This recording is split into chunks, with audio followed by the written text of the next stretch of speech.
Bom dia a todos. Essa é a minha apresentação sobre a negociação de venda de tecnologia de um produto para o México. Ela é uma forma de avaliação para o curso de International Trader da Abracomex. Bom, meu nome é Luiz Antônio Escarmucim. Eu sou graduando de Comércio Exterior pela Universidade Estadual de Ponta Grossa. Tenho 21 anos e não possuo experiência na área.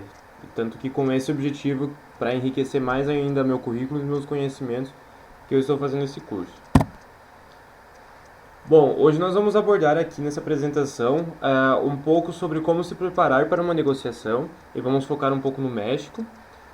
Vamos falar sobre concessões durante a negociação, algumas técnicas utilizadas pelos negociadores, impasses durante a negociação, algumas condições financeiras do exportador e também dicas de negociações. Bom, primeiramente, como preparar-se para uma negociação. É importante levantar informações sobre o mercado, os concorrentes e principalmente a empresa com quem você vai negociar. Então, conhecer mesmo o ambiente onde você vai fazer a negociação. É importante prever dúvidas e objeções que podem ocorrer. Não se deixe abalar por tentativas de fragilização. Esteja sempre informado, então informação é tudo. Saiba sobre a percepção do nosso país no mercado a ser visitado. Então, o Brasil possui vários estereótipos, é importante saber qual o tipo de estereótipo que aquele país possui em relação a nós. Procure saber quais são as argumentações e vendas mais importantes naquele país. Então, isso você pode pesquisar em câmaras de comércio bilaterais ou pesquisar com consultores locais.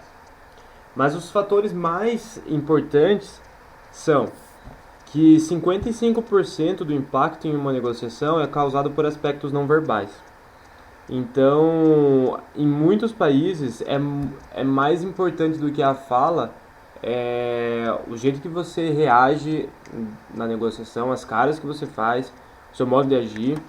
Então, aqui a gente pode também levantar o fato de que é muito mais importante você ouvir do que falar. Então, primeiro você escuta muito, depois você fala, que aí você vai ter argumentos e você vai poder falar melhor, assim. Bom, outro fator também é que 70% dos fracassos em negociações têm origem cultural. Por isso é muito importante estudar a cultura. Então, a forma de agir daquele povo, os costumes, idioma, o tempo, o clima do país, geografia, o modo de se cumprimentar, o que você pode levar de presente, ou outras coisas necessárias, né, que vão atingir direta ou indiretamente sua negociação. Bom, focando um pouquinho no México, o México tem uma cultura onde eles dão ênfase às relações pessoais durante a negociação, né? Então é muito importante você não começar já falando de negócios. Eles também possuem formalidade nos contatos, a família tem muito significado para eles e é um povo muito religioso. Então, e caso assim você vai pro México e aí vocês vão negociar durante uma refeição, tome cuidado que a comida é bem apimentada. Vocês podem, aqui tem alguns sites e algumas fontes que vocês podem obter mais informações em relação à cultura mexicana ou cultura de outros países. Bom, em relação à troca de concessões, já dizia uma frase que sem concessão não há negociação, né? Então, primeiramente, você precisa se planejar para uma concessão. Então, estabelecer um piso mínimo no qual você pode chegar. Também, como que pode ocorrer as concessões? Elas ocorrem por meio de troca, ou seja, por exemplo, diminuir prazos ou redução de valores, que é dar descontos, né? Bom, algumas dicas na hora de você preparar sua concessão. Comece alto se você estiver vendendo e baixo se você estiver comprando. Mas claro que você precisa ter um motivo, você precisa ter uma razão para começar por onde começou, não adianta só jogar o preço lá em cima. Faça concessões que não custem nada, como por exemplo um prazo de entrega. Mas aqui é importante ressaltar que você tem que ter certeza que você vai atender, né, a essa concessão, aos prazos e tudo mais.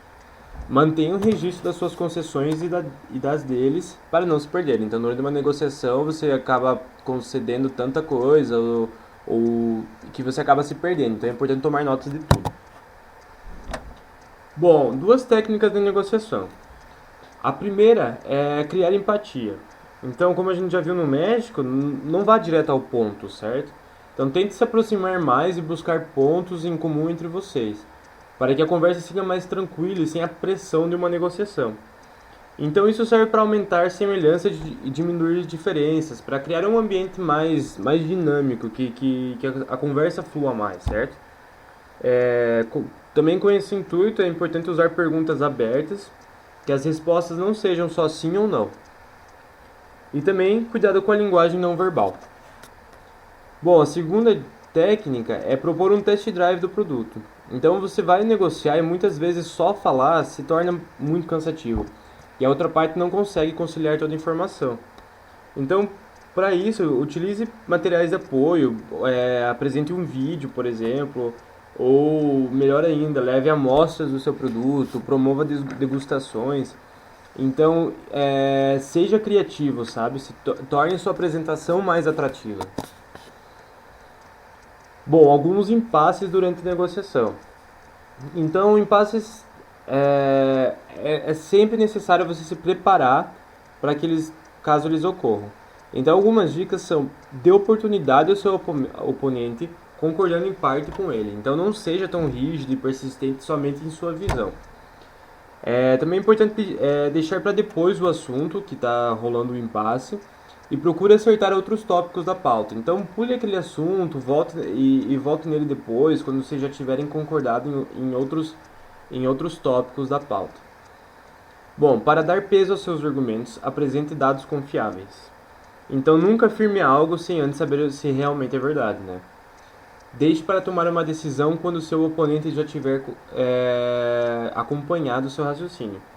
Então, primeiro cite os fatos, dê uma sequência a um raciocínio lógico, que assim o outro pode entender o caminho utilizado, né?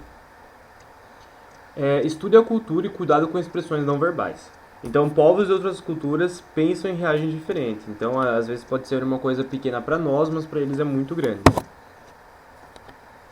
Bom, aqui foi identificado algumas condições financeiras no nosso caso, como nós somos os exportadores. Então, o preço é super importante, ter um preço competitivo no mercado externo, no nosso exemplo para o México. E também a modalidade de pagamento e prazo de pagamento, né? Então, como que você vai realizar como que você vai exigir que o teu importador realize o pagamento, capacidade produtiva de exportação, assim como frequência e volume dos pedidos. Então é super importante você saber se você vai ter capacidade de produzir toda a demanda e se você vai ter capacidade de atender o mercado interno e exportar, né? Ser atento aos prazos de entrega, amostras e garantias, dar garantia no seu produto é muito importante, taxas de câmbio, logísticas utilizadas, impostos e outras despesas no país, para que vocês não tenham surpresas desagradáveis. Bom, e agora algumas dicas de negociação, considerando o perfil de um exportador de tecnologia, que é o nosso caso. Bom, primeiramente é estudar muito bem o mercado para o qual pretende transferir a tecnologia, conseguir um advogado com boa experiência para a supervisão de todo o processo, tenha cuidado com as diferentes legislações em matéria de transferência vigentes nos vários países. Então há vários países que põem obstáculos a isso, certo? Enumere os direitos e o know-how nos quais está baseado o contrato. E também, por último, proteja previamente sua patente modelo e eventualmente sua marca, dependendo da negociação. Então, aqui são alguns pontos que envolvem, né, a transferência de tecnologia para outro país. Bom, gente, essa foi a minha apresentação. Queria agradecer por vocês terem acompanhado até o final. Aqui tem meu e-mail, caso vocês tenham alguma dúvida, e também podem postar lá no tópico da Abracomex, certo? Muito obrigado.